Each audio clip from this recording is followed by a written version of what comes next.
हाँ दोस्तों नमस्कार। एक बार फिर से आप सभी लोगों का आपके अपने पसंदीदा YouTube channel physics with concept पर दिल खोल करके हार्दिक स्वागत और अभिनंदन है।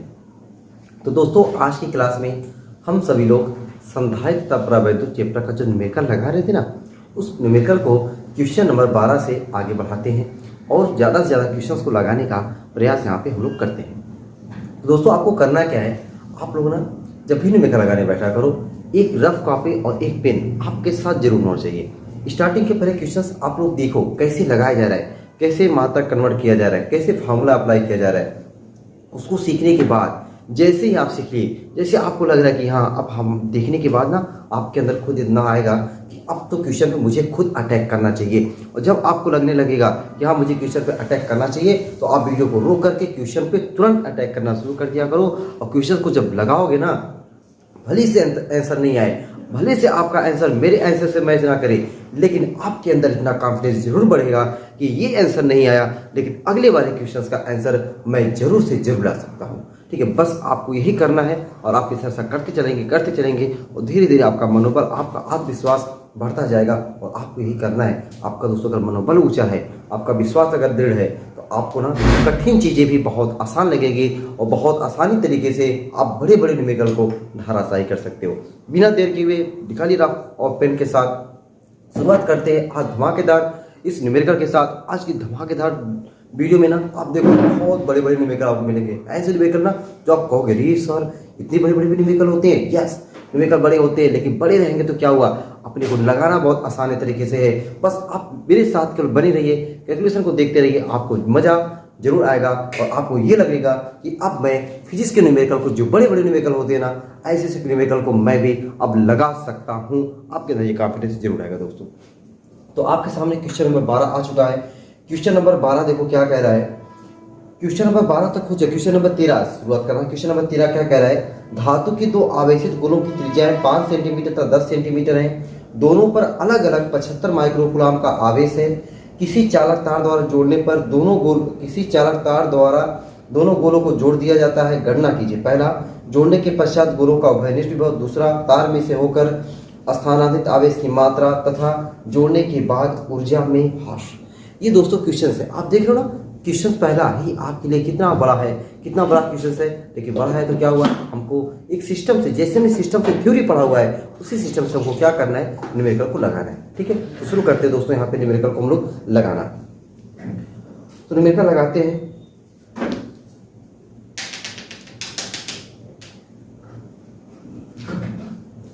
तो क्वेश्चन में हमें क्या क्या दिया हुआ है ना, पहले हम लोग उसको देखते हैं। क्वेश्चन एक बार फिर से मैं पढ़ लेता हूँ। धातु के दो आवेशित गोलों की त्रिज्याएं 5। धातु के दो आवेशित गोले हैं। देखो ये हमारा क्वेश्चन नंबर है 13। ठीक है, इसमें दो आवेशित गोले, देखो ये पहला आवेशित गोला हो गया और ये हमारा हो गया दूसरा आवेशित गोला। दो आवेशित गोले हैं जिनकी त्रिज्याएं 5 सेंटीमीटर और 10 सेंटीमीटर है। त्रिज्याएं बोले तो यहाँ से यहाँ तक R1 मान लेता हूँ इसकी त्रिज्या, इसकी त्रिज्या को मैं मान लेता हूँ R2। तो दोस्तों आपको दिया हुआ है R1 दोस्तों आपको दिया हुआ है 5 सेंटीमीटर और सेंटीमीटर को यहीं पे बना दो मीटर, सेंटीमीटर को यहीं बना दो मीटर में। तो क्या हो जाएगा आपका 5 गुणे 10 की घाते -2 मीटर। जो आपको दोस्तों R2 दिया है, R2 बराबर कितना दिया था आपको क्वेश्चन में 10 सेंटीमीटर, और 10 सेंटीमीटर को जब मीटर बनाओगे 10 गुणे 10 की घाते -2 मीटर। इतने में तो कोई दिक्कत नहीं। आगे क्या है कि दोनों पर अलग अलग 75 माइक्रोकूलम का आवेश है। मतलब पहले पर भी 75 माइक्रोकूलम का, इस पर भी आपको दोस्तों 75 माइक्रोकूलम का आवेश है और इस पर भी आपका 75 माइक्रोकूलम का आवेश है। ठीक है, आगे कह रहा है कि किसी चालक तार द्वारा दोनों गोलों को जोड़ दिया जाता है। गणना की जोड़ने के पश्चात गोलों का उभयनिष्ठ विभव। तो दोस्तों आपको पता है उभयनिष्ठ विभव का मैंने फार्मूला बताया। उभयनिष्ठ विभव का फार्मूला होता है, उभयनिष्ठ विभव का फार्मूला होता है V बराबर C1V1 प्लस C2V2 बटे C1 प्लस C2। ये फार्मूला दोस्तों आपको ना लंबा पड़ेगा। क्या पड़ेगा, लंबा पड़ेगा। तो आप सोचोगे रे सर जब फार्मूला ही लंबा पड़ेगा तो ये फार्मूला बताया क्यों गया है। दोस्तों मैं आपको उभयनिष्ठ विभव का फार्मूला, जब ये फार्मूला निकाला होगा ना, तो मैं आपको जरूर बताऊंगा कि उभयनिष्ठ विभव बराबर होता है, उभयनिष्ठ विभव V बराबर होता है क्या, V बराबर होता है आपका Q/C। V बराबर क्या होता है, Q/C। तो यहाँ पे यानी कुल आवेश बटे कुल धारिता, कुल आवेश बटे कुल धारिता, ये फार्मूला लग जाए ना। उभयनिष्ठ विभव V बराबर कुल आवेश बटा कुल धारिता। तो दोस्तों हमको कुल आवेश तो पता है, ठीक है, 75 माइक्रोग्राम स्क्वायर भी, 75 माइक्रोग्राम स्क्वायर भी है, 75 हम लोग जोड़ देंगे, कुल आवेश तो मिल जाएगा। लेकिन क्या हमको दोनों की धारिता पता है? तो आप हो गया सर नहीं पता है। तो नहीं पता तो पहले हम लोग क्या निकाल लेते, धारिता निकाल लेते, दोनों आवेशित गोली चालकों की धारिता ही निकाल लेते, उसके बाद हम लोग उभयनिष्ठ विभव को निकालते हैं। तो धारिता निकालते हैं दोस्तों हम लोग, यानी इसका C1 निकाल लेते हैं और इसका C2 निकाल लेते हैं, उसके बाद हम लोग फार्मूला लगा देते हैं। तो हम लोग C1 निकालते हैं, तो हम लोग जानते हैं C1 गोली चालक की धारिता C1 मैंने आपको फार्मूला बताया भाई, गोली चालक की धारिता 4 पाई एप्सिलॉन 0 A, ठीक है, 4 पाई एप्सिलॉन 0 A। तो दोस्तों यहाँ पे A का काम R1 कर रहा है, तो मैं A की जगह पे क्या लिख दूं, R1 लिख दूं ना, बुरा तो नहीं लग रहा है ना, बुरा तो नहीं मान रहे हो ना, 4 पाई एप्सिलॉन 0 R1। तो C1 बराबर दोस्तों हो जाएगा 4 पाई एप्सिलॉन 0 का मान होता है 1/9 गुणे 10 की घाते 9 और R1 का मान है 5 गुणे 10 की घाते -2। तो C1 बराबर दोस्तों हो जाएगा 5/9 कर दूं, 5/9 गुणे ये देखो 10 की घाते 9 है, ऊपर जाएगा तो -9 पहले से है, -2 -9 -11 हो जाएगा, 5/9 गुणे 10 की घाते -11, ये C1 आ गया। इसी तरीके दोस्तों हम लोग C2 भी निकाल सकते हैं। लो भाई आ जाओ C2 निकाल लेते हैं।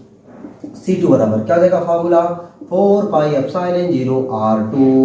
C2 बराबर 4 पाई एप्सिलॉन 0 का मान 1/9 गुणे 10 की घाते 9, R2 का मान 10 गुणे 10 की घाते -2।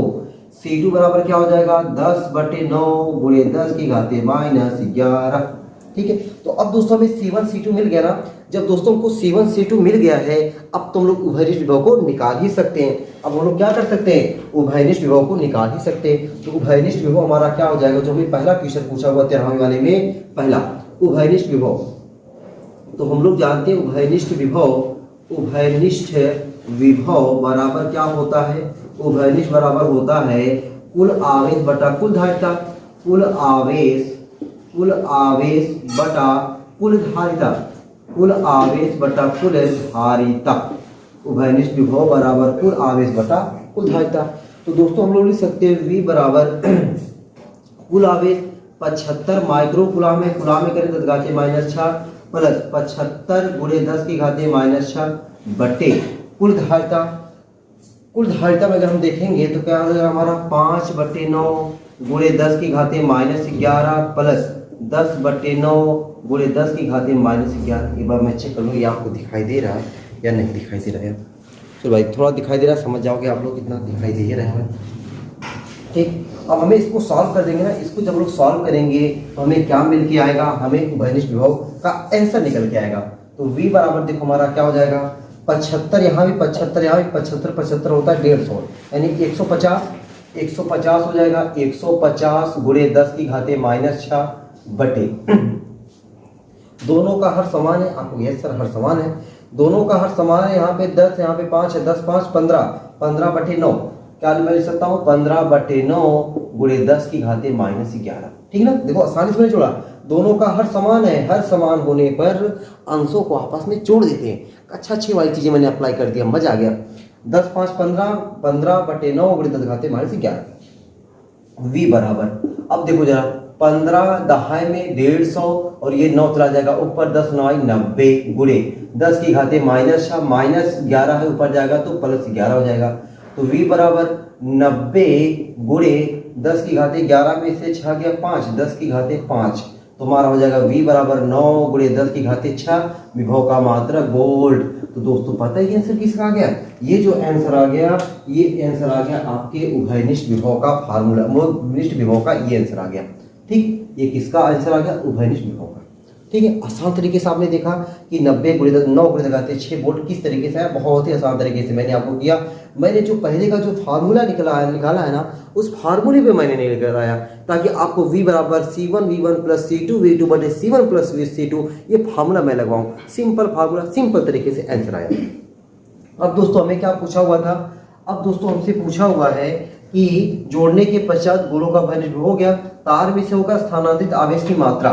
स्थानांतरित आवेश पूछा हुआ, क्या पूछा हुआ, स्थानांतरित आवेश। दूसरा देखो भाई स्थानांतरित आवेश, समझो भाई क्या हो जाएगा, स्थानांतरित स्थानांतरित आवेश। समझो दोस्तों, स्थानांतरित आवेश हम लोग कैसे निकाल सकते हैं। स्थानांतरित आवेश हमको निकालना है। स्थानांतरित आवेश हम लोग कैसे निकाल सकते हैं, ठीक है। जैसे मान चलो कि ये गोली चालक है, इस गोली चालक पर पहले आवेश क्या था, क्यू, ठीक है।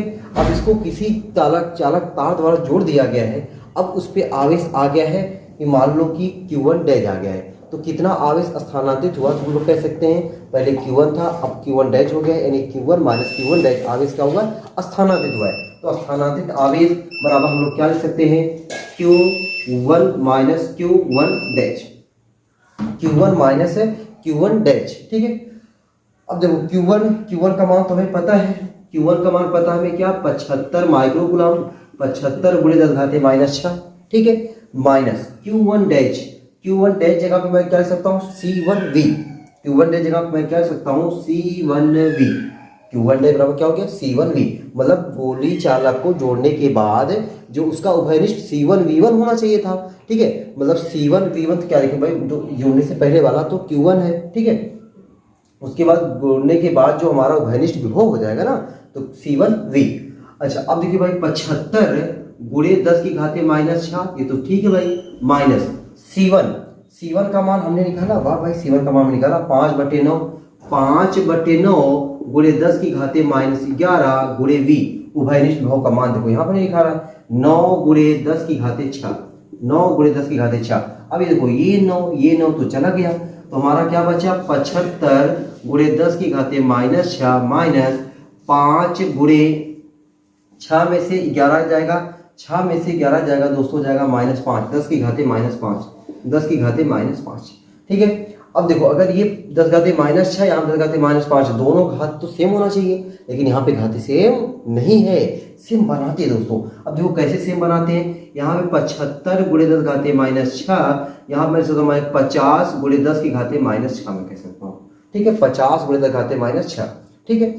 75 में से 50 जाएगा तो आपका आ जाएगा कितना, 25 गुणे 10 की घाते -6, ठीक है। ये क्या आ गया, आपका स्थानांतरित आवेश आ गया है। इसी को आप दोस्तों लिख सकते हो 25 माइक्रोकूलम भी लिख सकते हो, ठीक है। तो ये आपका क्या आ गया, स्थानांतरित आवेश की मात्रा आ गया, ठीक है। अभी दोस्तों और कुछ पूछा हुआ है, अभी सोचो ना, इस क्वेश्चन में बहुत कुछ पूछ रहा है, ठीक है। अब देखो दोस्तों क्या पूछ रहा है क्वेश्चन में आगे पूछ रहा है कि जोड़ने के बाद ऊर्जा में ह्रास, ठीक है। अभी ये तो जो 2 गोली चालक है, अभी मैंने जोड़ा कहाँ है, ठीक है। अब ये क्वेश्चन मैंने बिना जोड़े लगा दिया, समझा दिया आपको, ठीक है। अब मैं चाहता हूँ कि इस चीज को आप लोग, मैं साइड हो जाऊं, आप लोग इसको नोट करो, तब जाके मैं आपको बताऊं कि हाँ, जोड़ने के बाद ऊर्जा में ह्रास कैसे हम लोग निकालते हैं, ठीक है ना। जोड़ने के बाद ऊर्जा में ह्रास कैसे निकाला जाता है उसको मैं आपको बताऊं, ठीक है। मैं साइड हो गया हूँ, वीडियो को रोकना, वीडियो को रोकने के बाद दबा करके जितना भी चीज सॉल्व किया गया है उसको बढ़िया तरीके से समझते हुए नोट करते चलना, ठीक है। सवाल बड़ा है तो क्या होगा, बस आपको अगर दोस्तों समझ में आ जाएगा ना, तो समझो आपके लिए बहुत आसान हो जाएगा। अब देखो दोस्तों, मैंने मिटा भी दिया, वो डाटा भी मुझे जरूरत पड़ेगी, लेकिन मैं डाटा अभी, चलो कोई बात नहीं, डाटा की जरूरत पड़ेगी अभी, ठीक ना। अभी जो मैंने डाटा मिटा दिया हुआ उसकी डाटा की मुझे जरूरत पड़ेगी, चलो कोई बात नहीं दोस्तों, अभी डाटा किस तरीके से उपलब्ध करा लेंगे हम लोग। ये दोनों आवेशी चालक हैं, कह रहा है कि जब इन दोनों आवेशी चालकों को आप क्या करो, किसी तार से, लो भाई ये तार हो गया, इस तार से मैं जोड़ दे रहा हूँ, इस तार से मैं क्या कर दे रहा हूँ, जोड़ दे रहा हूँ। तो कह रहा है कि जब आप तार से जोड़ दे रहे हो तो ऊर्जा में ह्रास क्या होगा। तो मैंने आपको दोस्तों बताया है कि जब दोनों आवेशी चालकों को किसी नगण्य धारिता वाले पतले चालक तार से जोड़ देते हैं तो ऊर्जा में कमी होती है। क्यों कमी होती है, क्योंकि ये जो तार होता है, इस तार के अंदर कुछ चिंगारियां निकलती हैं, ये तार कुछ गर्म हो जाता है, जिससे क्या होता है, ऊर्जा में कुछ ना कुछ कमी आती है। तो क्या हुआ, ऊर्जा में कुछ कमी आएगी। तो ऊर्जा में वो कमी आपको कब निकाल पाओगे, जब जोड़ने से पहले की ऊर्जा में से जोड़ने के बाद की ऊर्जा को क्या कर दोगे, माइनस कर दोगे। तो पहले हम लोग क्या निकालने, चालकों को जोड़ने से पहले की ऊर्जा, यानी क्या डाल लिखे, जोड़ने से पहले की ऊर्जा, ठीक है। हम लोग क्या पहले लिखे, जोड़ने से पहले की ऊर्जा, जोड़ने से पहले की ऊर्जा, जोड़ने से पहले की ऊर्जा। अब दोस्तों देखो, जोड़ने से पहले की ऊर्जा कितने चालक है, 2 चालक है, 1 और 2, ठीक है। ऊर्जा U, ठीक है, उसको मैं U1 लिख दे रहा हूँ, U1 लिख दे रहा हूँ, ठीक है ना, U1 लिख दे रहा हूँ। जोड़ने से पहले की ऊर्जा U1 बराबर, हमें क्या पता है दोस्तों, यहाँ पे c तो हमने निकाला हुआ था और हमें क्यों पता है। अब दोस्तों हमें c पता है और क्यों पता है। u का मैंने आपको कितना फार्मूला पता है 3 फार्मूला पता है। u बराबर देखो क्या पता है, 1/2 cv² बराबर 1/2 qv बराबर 1/2 q²/c। दोस्तों मैंने आपको 3 फार्मूला ऊर्जा में बताया हुआ है। कितना फार्मूला, 3 फार्मूला। अब दोस्तों हमको यहाँ पे पहचानने की जरूरत है ना कि इन तीनों फार्मूले में से हमको कौन सा फार्मूला इस क्वेश्चन को लगाने के लिए लगाना चाहिए। हमें सी पता है, वी पता है, वी हमें उभयनिष्ठ भी हो पता है, लेकिन यहाँ पे हमें किसकी जरूरत पड़ेगी, V1 की। V1 पता है, नहीं पता है, इस फार्मूले को मारो गोली, आगे बढ़ो। क्यों पता है लेकिन V नहीं पता है भाई, क्यों पता लेकिन क्यों Q1 V1 लगाना पड़ेगा ना। तो इसमें V नहीं पता था इसलिए मैंने इसको गोली मारा, इसमें भी V नहीं पता इसको भी मैंने मारा गोली। अब ये वाला फार्मूला अपने को काम आएगा, क्यों, क्योंकि हमें Q1 पता है और मुझे C1 भी पता है। वाह भाई, तो हम क्या लगा देते हैं यहाँ पे, U1 बराबर हम लोग क्या लिख सकते हैं, या तो फिर मैं U डैश लिखता हूँ ना, U डैश बराबर 1/2 Q1 कैसे लिखे भाई, Q1² ठीक है, प्लस ये देखो ये हमारा हुआ इस वाले का प्लस 1/2 Q2² इस वाले का हो गया। मजा आया ना कि पहले वाले आवेशित गोली चालक की ऊर्जा ये हुआ, दूसरे आवेशित गोली चालक की ऊर्जा ये है जोड़ने से पहले की ऊर्जा। ठीक है, अब यहाँ पे मान रख करके हमको क्या करना है, सॉल्व करना है दोस्तों, मान रखना है और उसे हमें प्यार से बहुत सॉल्व करना है। अब उसके बाद हमें निकलेगी ऊर्जा। ठीक है, मान रखते भाई U डैश बराबर ना, U डैश बराबर 1/2 क्यों मान क्या है 75, मैं क्या 75 × 10 की घाते -6 स्क्वायर, तो मैंने लगा दिया स्क्वायर बटे C1 का मान अभी मैंने निकाला था दोस्तों, मैं यहाँ पे चेक कर ले रहा हूँ। C1 का मान क्या था 5/9 × 10 की घाते -11 प्लस 1/2 Q2 का मान क्या वही है 75 × 10 की घाते -6 का स्क्वायर बटे C2 जगह पे 10/9 × 10 की घाते -11। अब दोस्तों यही आपको सॉल्व करने आना चाहिए। आपको दोस्तों देख करके जरूर लग रहा होगा कि अरे सर ये तो बहुत लंबा है, ऐसे से क्वेश्चन मैं सॉल्व करूंगा ना तो आपको जो पसीने छूट रहे हैं मेरे भी पसीने छूटेंगे। तो दोस्तों पसीने छूटने दो, पसीने बहाना सीखो। पसीने जब तक बहाओगे नहीं तब तक आप मेहनत नहीं कर रहे हो। अब जब तक मेहनत नहीं करोगे तब तक आपको ऐसे से बड़े बड़े क्वेश्चन ना डराते रहेंगे। ठीक है, अब दोस्तों आप देखो U डैश बराबर कैसे, देखो मेरे साथ देखते रहो, ये 9 चला जाएगा ऊपर ना। अच्छा मैं कॉमन नंबर साथ लेते चलता हूँ, क्या कॉमन नंबर में लेके चलूँ तो आसान हो जाएगा शायद हमें। ठीक है, मैं चाह रहा हूँ कि आपको मैं ले जाऊँ 9 को ऊपर। ठीक है, 75 × 10 -6 यहाँ भी, 75 × 10 -6 यहाँ भी, 1/2 यहाँ भी। लो भाई मैं 1/2 × 75 × 10 की घाते -6 का होल स्क्वायर मैंने ले लिया कॉमन। ठीक है, और 9 को मैंने भेज दिया ऊपर, 9/5 -11 को मैंने ऊपर भेजा +11 प्लस ये 9 चला गया ऊपर, 9/10 × 10 की घाते माइनस ऊपर चला गया +11। ठीक है, मजा आ गया ना। अब 10⁻11 भी मैं कॉमन ले सकता हूँ अब। ठीक ना, अब मैं क्या करूँ 10⁻11 की यहाँ पे कॉमन ले सकता हूँ, तो अब मैं कॉमन ले सकता हूँ। ठीक है, जब मैं कॉमन नंबर लूंगा ना, अब देखो कॉमन नंबर लेने के बाद कैसे सॉल्व करते उसको ध्यान से आपको देखना है। ठीक है, बड़े ध्यान देखो कि आप आसानी से कर ले जाओगे। 75 है यहाँ पे हमारा, U डैश बराबर 1/2 × 75 मैं ऐसे लिख दिया 2 बार है ना, गुणे 10 की घाते -12 हो जाएगा, 10 की घाते -12 और ये -10⁻11 कॉमन है, मैं 10⁻11 को लो कॉमन ले लिया 11। ठीक है, यहाँ पे देखो 9/5 प्लस 10/9, 9/5 प्लस 10/9, 9/10। ठीक है, 9/10 U डैश बराबर 1/2 × 75 × 10 की घाते -1 हो जाएगा ना, -1। अब देखो मैं डायरेक्ट यहाँ पे करूँ ना, ये एलसीएम कितना आ जाएगा, एलसीएम आ जाएगा भाई 10 का, एलसीएम कितना आ जाएगा 10 का आ जाएगा। ठीक है, यहाँ पे 5 दूनी 10, 2 9 दूनी 18 प्लस ये 9 हो जाएगा। ठीक है, 18 + 9, तो U डैश बराबर 1/2 × 75 × 10 की घाते -1, 18 और 9 27/10। ठीक है दोस्तों, अब यहाँ से अभी मैं चाहूँ तो अब इसको और सॉल्व कर सकता हूँ, नहीं तो मैं चाह रहा हूँ कि यू डैश को मैं इतना ही रहने दे रहा हूँ,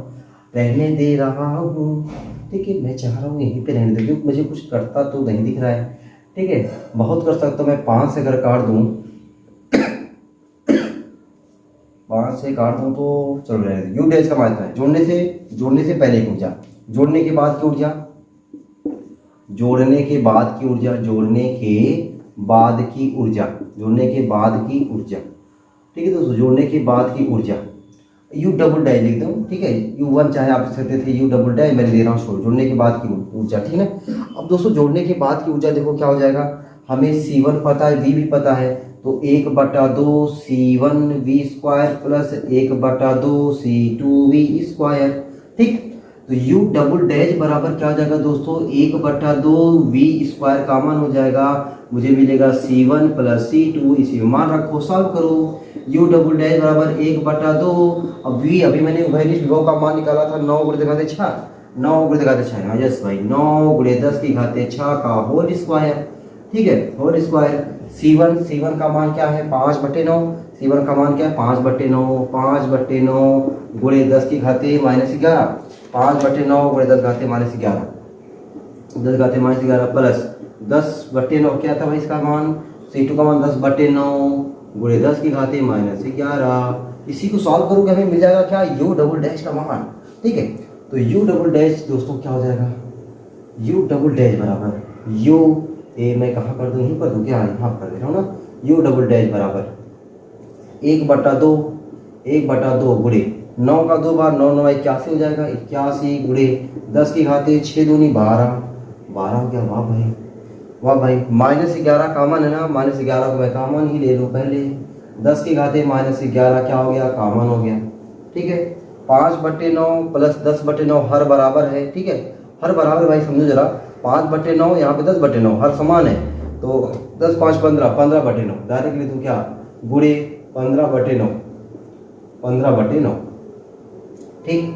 अब यू डबल डैश बराबर 1/2 9 के 9 9 9 81 9 हो गया, 1/2 गुणे 15 9, चलो भाई 9 गुणे 15 कर दूँ, गुणे 10 की घाते 1, 10 हो गया, 2 के 2 2 5 10। मुझे इसको सॉल्व ही कर देना चाहिए था दोस्तों, कोई बात नहीं, चलो मैंने सॉल्व नहीं किया। यू डबल डैश बराबर यहाँ पे 5 बचा 15 5 75, 9 गुणे 75 कितना हो जाएगा भाई, 9 गुणे 75 सही है ना, 9 5 45, 9 5 45, 9 7 63, 63 4 67, ठीक है, कितना हो गया 675 आ गया, ठीक है, कितना आ गया ये हमारा 675 आ गया। और हमें यू डैश का मान हमें सॉल्व करना चाहिए था, चलो मैं यहीं पे सॉल्व कर दे रहा हूँ, समझो यहाँ पे मैं सॉल्व कर दे रहा हूँ, समझ जाना भाई इसको आप, ठीक है। मान डायरेक्टली यहाँ पे भी मैं रखूँगा, थोड़ा सा हल्का सा सॉल्व करना पड़ेगा ना, तो 5 से अगर मैं काटता इसको 5 से काटूंगा तो अगर यू डैश बराबर 1/2, 2 से कोई कट नहीं रहा यार, गजब की बात है। 5 से अगर मैं काटूंगा, चलो 1/2 मैं लिख ही दे रहा हूँ, 1/2 गुणे 5 से काटूंगा तो 15 5 75, 15 आ जाएगा, गुणे 75 आगे है ही है, 10 की घाते -1 करूँगा नीचे 10 आ जाएगा, ठीक है। और यहाँ पे 27/5 से मैं काटा हूँ 5 दूनी 10, ठीक। और उसके बाद फिर 5 से काट दो, 5 दूनी 10, 5 से 5 यहीं 15, फिर इसको 3 से काटोगे 1.5 आ जाएगा, ठीक है। और यहाँ पे हमारा अभी 27 बचा हुआ है ना, ये 27 पूरा है। यू डैश बराबर क्या गजब का गुणा है भाई, 15 का गुणा मैं और 2 दूना 4, और 2 से अगर मैं इसको काट दूँ तो 27 का आधा 14.5, कैलकुलेशन कर लेना यार, ठीक है ना। इसको आपको करना क्या है, यू डैश का मान निकाल लेना है, यू डैश के मान में से यू डबल डैश का मान आपको घटा देना है, तो आपका क्या आ जाएगा, आंसर आ जाएगा, ठीक है।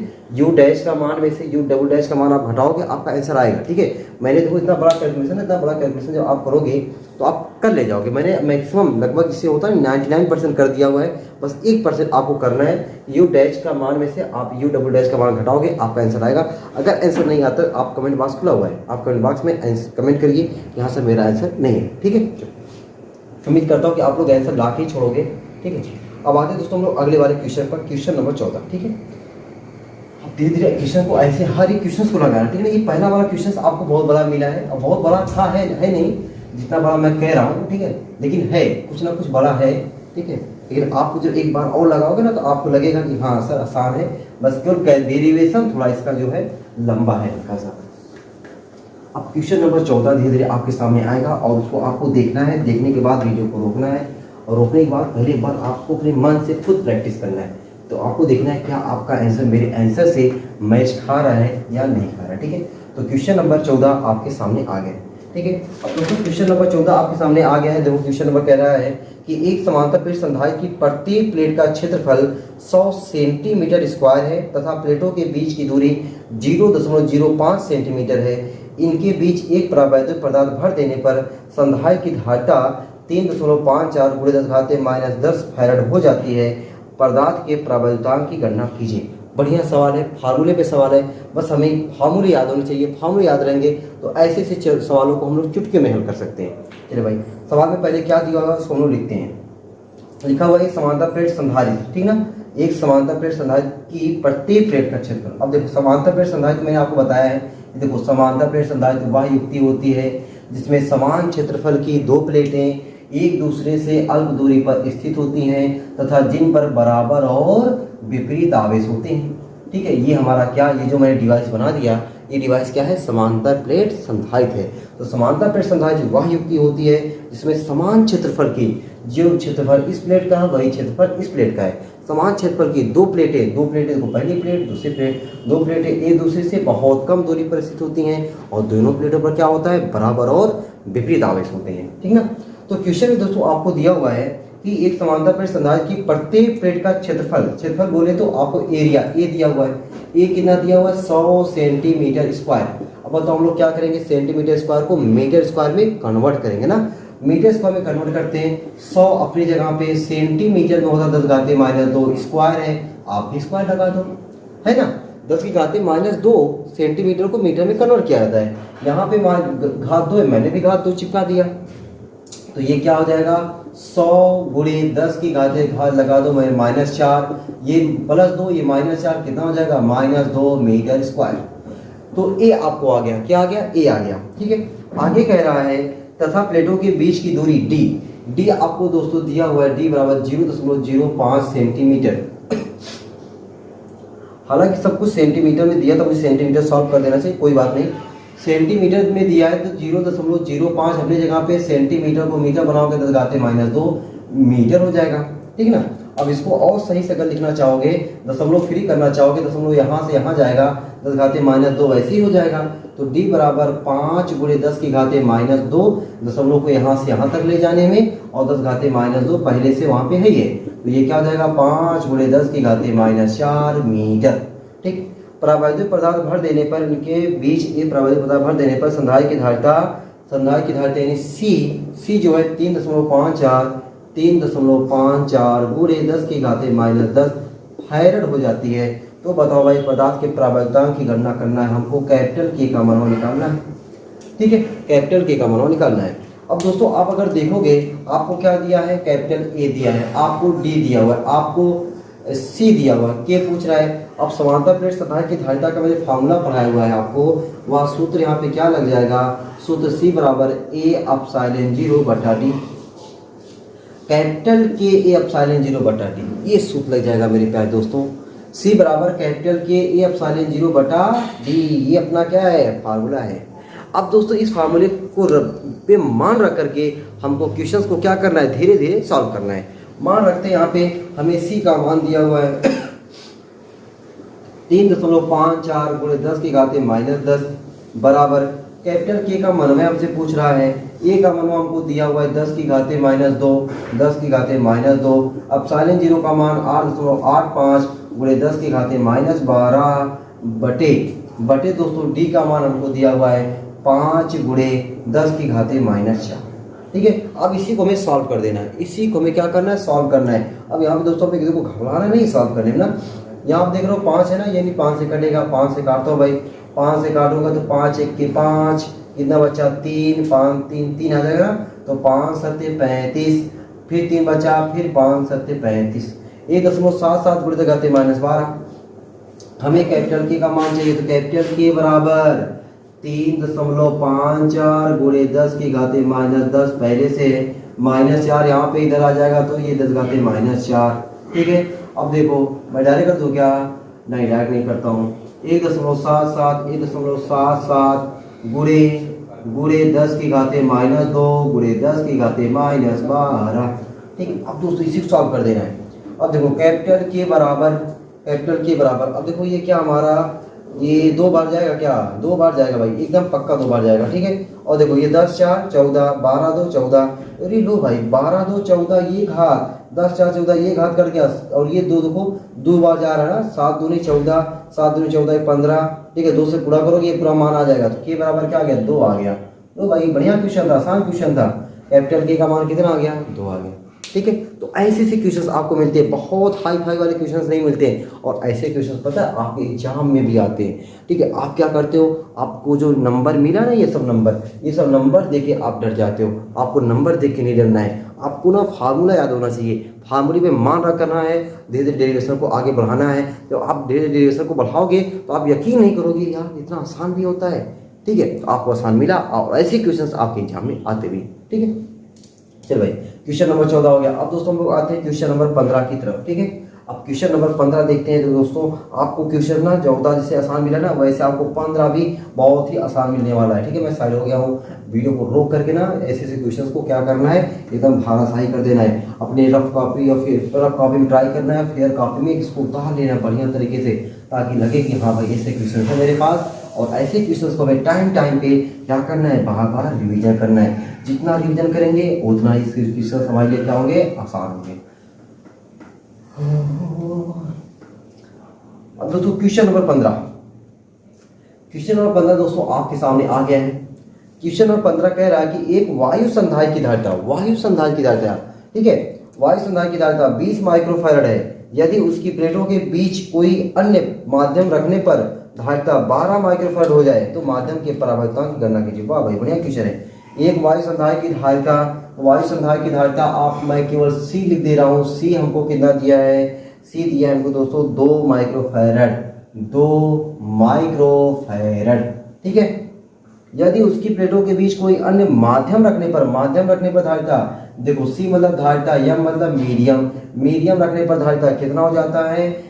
12 माइक्रोफैरड हो जाता है। तो पूछ क्या रहा है? तो माध्यम के परावर्तन बोले तो कैपिटल के का मनवा पूछ रहा है। अब दोस्तों कितना आसान है, देखो कैपिटल के बराबर फार्मूला होता है। देखो अच्छा फार्मूला में बना भी दे रहा हूँ आपको। अभी मैंने आपको बताया कि सी बराबर होता है ए एप्सिलॉन 0/d। अगर आप मीडियम में रख दोगे तो सी एम बराबर कैपिटल के ए एप्सिलॉन 0/d। देखो कभी कभी क्या होता है ना, हम लोग फार्मूला मिस कर जाते हैं। फार्मूला ये मिस कर जाते हैं कि कैपिटल के बराबर C/CM होता है कि CM/C होता है, ये कन्फ्यूजन बना रहता है। तो उस कन्फ्यूजन को दूर करने के लिए मैंने आपके लिए ये फार्मूला बताया। अब दोस्तों आप CM/C करोगे तो आपको क्या मिलेगा? कैपिटल के मिलेगा। क्या मिलेगा? कैपिटल के मिलेगा। इसका मतलब दोस्तों कैपिटल के बराबर CM/C। तो कैपिटल के का मान आपसे पूछ रहा है, CM का मान क्या है? 12 माइक्रोफैरड है। अगर आप लगाते -6 ली तो तब भी कोई बात नहीं, वैसे माइक्रोफैरड अब में बर्बाद हो जाते हैं। बटा सी का मान क्या है आपका? 2 माइक्रोफैरड, 2 गुणे 10 -6। लो भाई -6 2 6 12। कैपिटल के का मान 6। देखो रे कितना मजा आ गया यहाँ पे। ठीक है, इतने आसान क्वेश्चन होते हैं। ठीक है, कुछ क्वेश्चंस आपको बहुत आसान मिलते हैं और कुछ क्वेश्चन तो बहुत डरावने मिलते हैं। कोई बात नहीं है, जरूरी नहीं कि आपके एग्जाम में डरावने क्वेश्चंस आए, आपके एग्जाम में सिंपल क्वेश्चंस भी बहुत आते हैं। ठीक ना, सिंपल क्वेश्चंस दोस्तों बहुत आते हैं आपके एग्जाम में, भर के आते हैं। बस आपको न्यूमेरिकल से जो डर है उस डर को दूर करने की जरूरत है। ठीक है, चलो भाई आ जाओ अगले वाले क्वेश्चन पर। क्वेश्चन नंबर 16 दोस्तों क्या कह रहा है? ठीक है, पहले क्वेश्चन आपके सामने तो आए, पहले क्वेश्चन जब आपके सामने आएगा ना तभी तो आप सॉल्व करोगे। चलो भाई धीरे धीरे आ रहा है क्वेश्चन। चलो क्वेश्चन नंबर 16 दोस्तों आपके सामने आ गया। ठीक है, क्वेश्चन नंबर 16 कह रहा है किसी समांतर प्लेट संधारित्र की प्लेटों के बीच विभवांतर 200 वोल्ट है। प्रत्येक प्लेट का क्षेत्रफल 100 वर्ग सेंटीमीटर है और उनके बीच की दूरी 1 मिलीमीटर है। यदि इनके बीच का माध्यम वायु हो तो प्लेटों के बीच 2.5, एक मिनट में मैंने क्वेश्चन गलत पढ़ दिया, एक लाइन मैंने छोड़ ही दिया है, फिर से मैं क्वेश्चन पढ़ता हूँ। किसी समांतर प्लेट संधारित्र की प्लेटों के बीच विभवांतर 200 वोल्ट है। प्रत्येक प्लेट का क्षेत्रफल 100 वर्ग सेंटीमीटर है और उनके बीच की दूरी 1 मिलीमीटर है। यदि इनके बीच का माध्यम वायु हो तो संधारित्र द्वारा लिए गए आवेश का परिकलन कीजिए। पहले हमको आवेश निकालना है। यदि प्लेटों के बीच 2.5 प्रवैधतांक का माध्यम हो तो इतने ही आवेश के लिए विभवांतर क्या होगा। 2 क्वेश्चन पूछा हुआ दोस्तों। पहले हम लोग आवेश का परिकलन करते हैं, ठीक है। तो हमें क्वेश्चन क्या करा कि समांतर प्लेट संधारित्र मैंने बनाया। ये देखो ये क्या है, ये है अपना समांतर प्लेट संधारित्र। एक पर प्लस आवेश होगा तो दूसरे पर उतना ही माइनस होगा। दोनों प्लेटों के बीच की दूरी क्या मानते हैं, डी। प्लेटों का क्षेत्रफल क्या मानते हैं, ए। दोनों प्लेटें क्या होती हैं, एक दूसरे से समान दूरी पर होती हैं, ठीक है, जिन पर बराबर और विपरीत आवेश होते हैं, ठीक है, बस सब कुछ जानते हो। तो समांतर प्लेट संधारित्र की प्रत्येक प्लेटों के बीच विभवांतर आपको दिया भाई। विभवांतर आपको दिया V बराबर 200 वोल्ट। V बराबर कितना आपको दिया हुआ है, 200 वोल्ट दिया है दोस्तों। आगे कह रहा है प्रत्येक प्लेट का क्षेत्रफल। अरे आपको एरिया भी दे रखा है। एरिया कितना दे रखा है, 100 वर्ग सेंटीमीटर। 100 वर्ग सेंटीमीटर लिखो या सेंटीमीटर स्क्वायर लिख दो, ठीक है। 100 अपनी जगह पे, सेंटीमीटर को मीटर बनाने के लिए लगाते -2। यहाँ भी स्क्वायर है तो आप भी स्क्वायर लगाओ ना भैया। तो ए बराबर आपको क्या मिलेगा, 100 गुणे 10 की घाते -4। आपको दोस्तों क्या मिल गया, आप 10 की घाते -2 मीटर स्क्वायर, ठीक है। एरिया मिल गया एमकेएस पद्धति में। उनके बीच की दूरी, अरे जो डी दिया है ना, मैंने बताया था कि दूरी बहुत कम होती है। कितना, देखो यहाँ पे 1 मिलीमीटर। 1 मिलीमीटर, अरे मिलीमीटर को क्या करा दे, मीटर में चेंज करा के 10 की घाते -3 मीटर। तो यदि इनके बीच का माध्यम वायु हो तो संधारित्र द्वारा लिए गए आवेश का परिकलन कीजिए। आपको क्या निकाल देना है, क्यों निकाल देना भैया। अरे क्यों निकालना है भाई, क्यों निकालना है, ठीक है। अब दोस्तों हमें क्यों कब निकलेगा, ठीक है। क्यों बराबर क्या होता है, क्यों बराबर CV होता है ना। हमें क्यों बराबर होता है CV, तो हमको पहले C की जरूरत है। हमें अगर क्यों बराबर होता है CV, अगर हमें C मिल जाता तो V दिया ही है तो हम लोग निकाल लेते। पहले हम लोग क्या निकालेंगे, C। तो C निकालते हैं समांतर प्लेट संधारित्र की धारिता। किसकी धारिता, समांतर प्लेट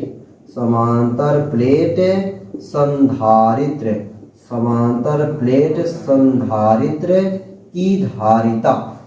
समांतर प्लेट संधारित्र की धारिता का जो सूत्रवा होता है ना, बहुत प्यारा सूत्र होता है। और प्यारा सूत्र क्या है, C बराबर A एप्सिलॉन 0 बटा D। C बराबर A एप्सिलॉन 0 बटा D होता है। अब दोस्तों क्या करना है, बस मान रखना है। मान रखेंगे तो हमें किसका मान निकलेगा, C का। A का मान कितना है, 10 की घाते -4। बोलो भाई 10 की घाते -2 है सर। 10 की घाते -2। एप्सिलॉन 0 का मान 8.85 गुणे 10 की घाते -12 बटे D। D की जगह पे 10 की घाते -3। अब दोस्तों इसको मैं सॉल्व करूंगा तो -3 चला जाएगा, ऊपर +3 हो जाएगा। 12 में 3 घट जाएगा, आ जाएगा 9। 9 2 11, वाह भाई 11। तो C बराबर 8.85 गुणे 10 की घाते -11। ये हमको किसका मान आ गया, ये हमको मान आ गया C का, ठीक है। 8.85 गुणे 10 की घाते -11 C का मान आ गया। लेकिन अपने को C थोड़ी चाहिए था, अपने को आवेश चाहिए भैया, आवेश चाहिए। देखो आवेश हम लोग जानते हैं दोस्तों, आवेश Q बराबर क्या होता है, Q बराबर होता है CV। तो Q बराबर C की जगह यहाँ पे C का मान निकाल दिए हम लोग। 8.85 गुणे 10 की घाते -11। और V तो हमें क्वेश्चन वाला दिया हुआ था भाई, बहुत अच्छे, 200 दिया हुआ था, ठीक है। अब 2 का केवल गुणा करो भाई, केवल 2 का गुणा करो। 2 5 10, 2 8 16 1 17, 2 8 16 1 17, ठीक है। ये 2 जीरो ना, अब 2 जीरो लगाओ। कितने अंक पे दशमलव, 2 अंक पे दशमलव लो भाई, 2 अंक पे दशमलव लग गया। गुणे 10 की घाते -11। अपना आंसर किस में होना चाहिए, वैज्ञानिक संकेतन में। वैज्ञानिक संकेतन बोले तो 1 अंक पे दशमलव उठाओ भाई, दशमलव को 1 2 3 दशमलव आएगा 3 अंक, 1.77, ठीक है। गुणे 10 की घाते +3, ठीक है ना, +3 हो जाएगा। उधर ले जाते तो -3 गुणे 10 की घाते -11। तो Q बराबर 1.77 गुणे 10 की घाते -8। अरे आवेश है, आवेश का मात्रक कूलम जिंदाबाद, ठीक है। आवेश का मात्रक कूलम जिंदाबाद। ये दोस्तों आंसर हो गया ना पहला वाला। आगे भी कह रहा है प्लेटों के बीच 2.5 प्रवैधतांक का माध्यम हो तो इतने ही आवेश के लिए विभवांतर कितना होगा।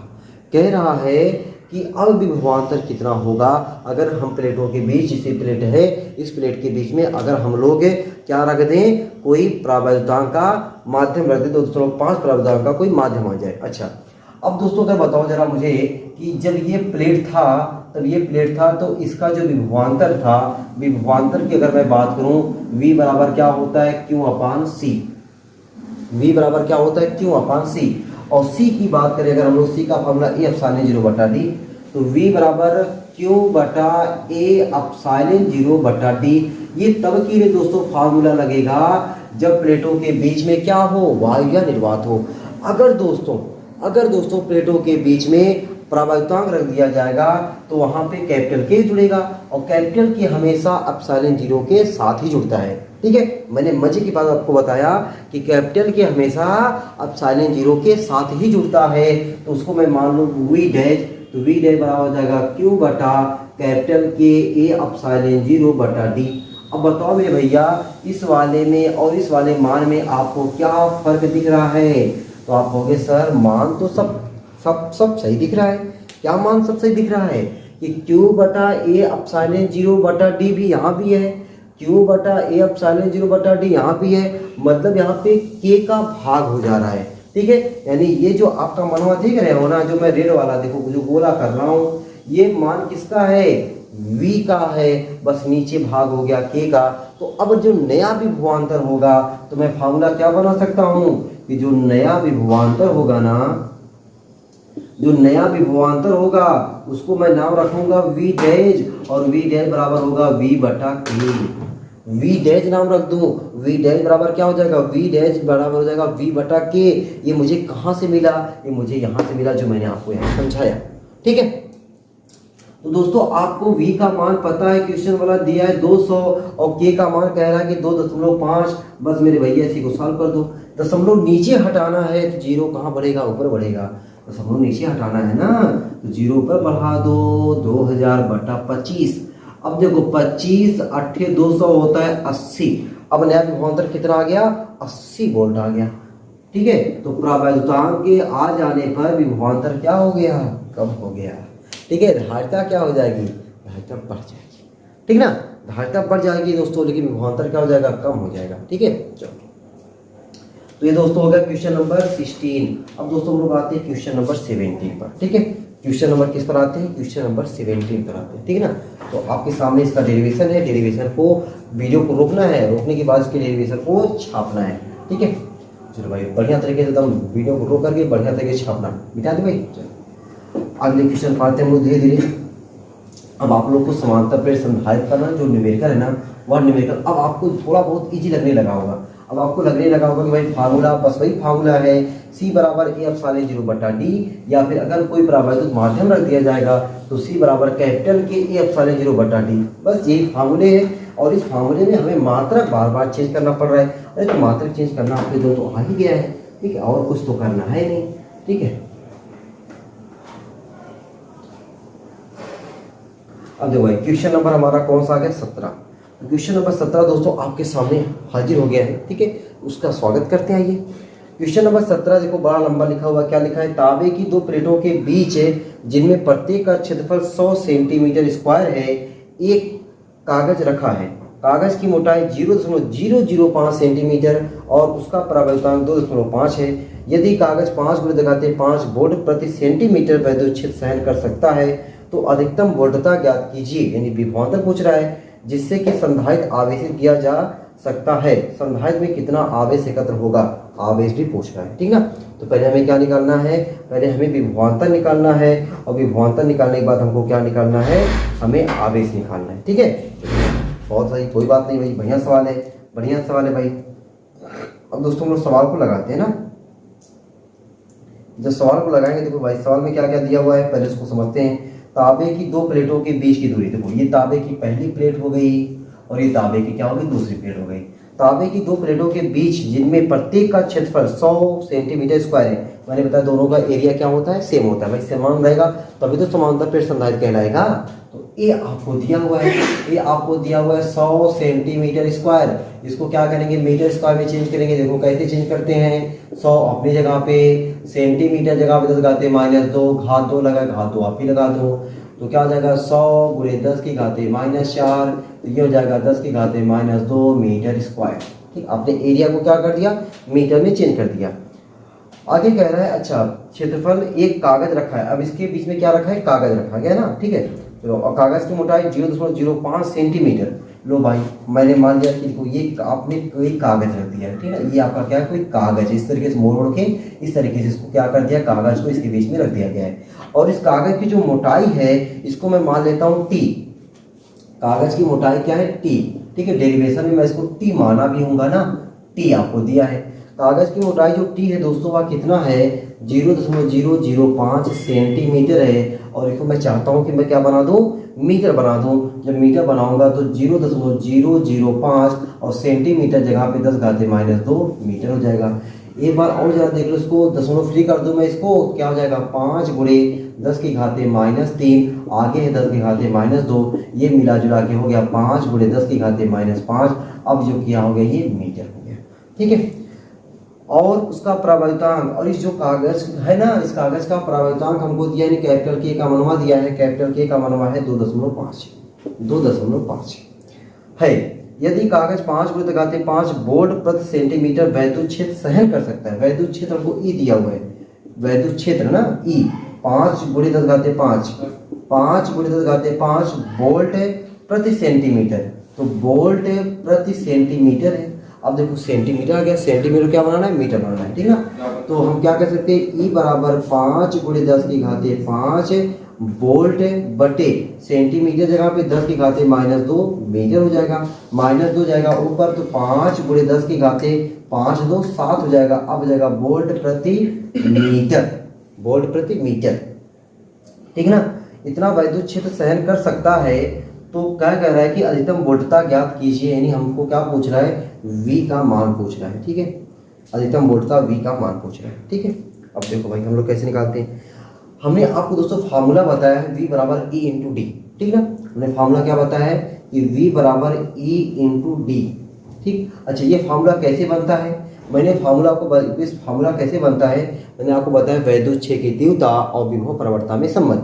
वैद्युत क्षेत्र की तीव्रता और विभव प्रवणता में संबंध होता है E बराबर -ΔV अपान ΔX। ये मैंने फार्मूला दोस्तों आपको करा के रखा हुआ है, ठीक ना। और ये फार्मूला पता है चैप्टर नंबर 3 में है, E बराबर -ΔV अपान ΔX। माइनस चिन्ह को हम लोग क्या करते हैं, इग्नोर कर लेते हैं, तो माइनस चिन्ह को इग्नोर कर लेंगे तो हमारा ΔV को मैं V लिख दे रहा हूँ, V बराबर E और ΔS को यहाँ पे लिख सकते हैं D। लेकिन यहाँ पे मैंने D कहीं लिखा है, मैंने क्या लिखा है, T लिखा है।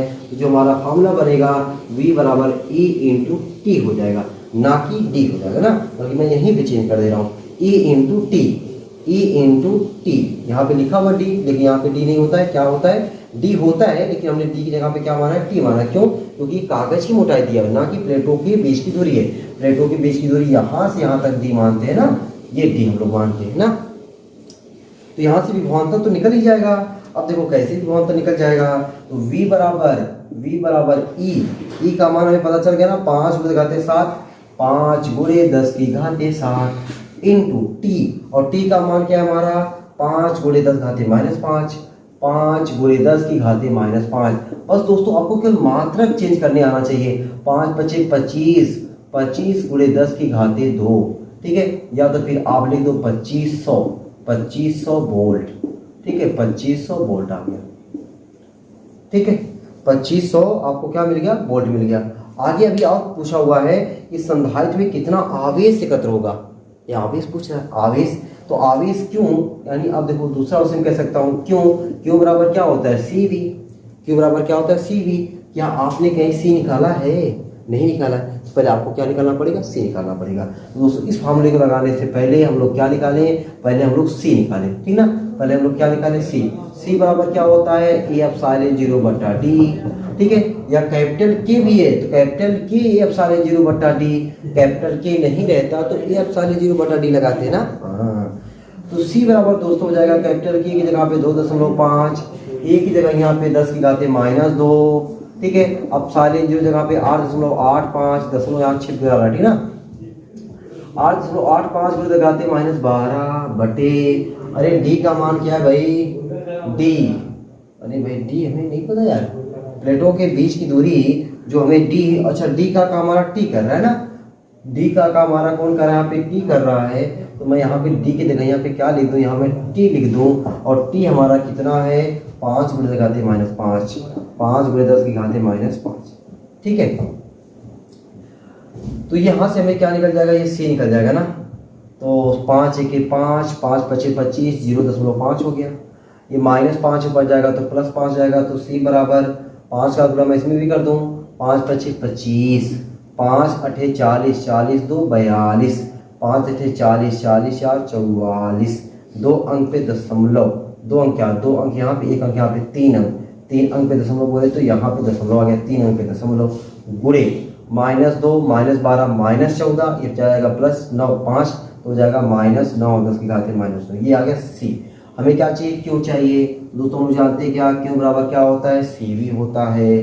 तो क्यों बराबर अगर सी वी होता है तो क्यों बराबर सी, सी की जगह यहाँ पे 4.425 गुणे 10 की घाते -9 इंटू वी, और वी कितना आया है, 2500 आया है, 2500 आया है। बस वही गुणा कर दो, क्यों बराबर 25 25 125, 25 दूना 50, 50 10 60 2 62 हासिल 6, 25 चौका 100, 100 6 106 हासिल 10, 25 चौका 100, 100 और 10 110, 100 और 10 110, ठीक है ना।